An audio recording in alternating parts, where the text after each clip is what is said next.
So now here we are going to talk about the enumerate. I don't know if I'm pronouncing it badly, but enumerate function. Now the enumerate function is a system function. So it will take in an iterable, means that it's taking something like a tuple. And when it takes in an iterable, what it's going to spit out, it's going to put out the index of the iterable. So on John, it is going to put out John and 0, index 0. So now we shall it's usually used in a loop.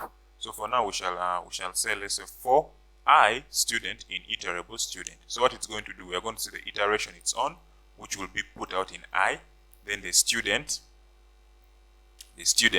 which will be the student John. Then it will go through Mary and also Mike. So now if we run this, let's comment out this.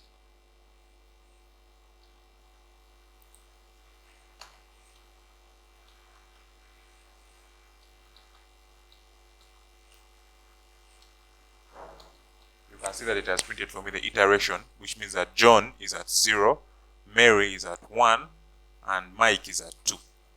Now when you come back here to the second code, the second piece of code that is down here, we can set where we want the iteration to begin, or where the starting number we want it to be at. So if you wanted John to start at 301, which means that will be its index 301, and then Mary will be at 3012, and then Mike will be at 3013. So when we print out that, that's going to give us those indices. To give us John at 301, then to give us Mary at 3012, then Mike at 3013. No, 35003. Then it will the same thing will also happen to John and Mary. So if we run the code, you can see that John was given at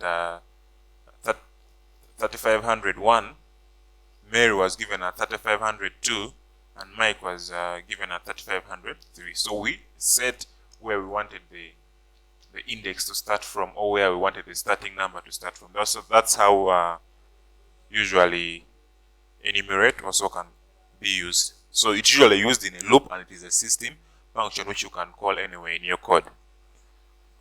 Thank you.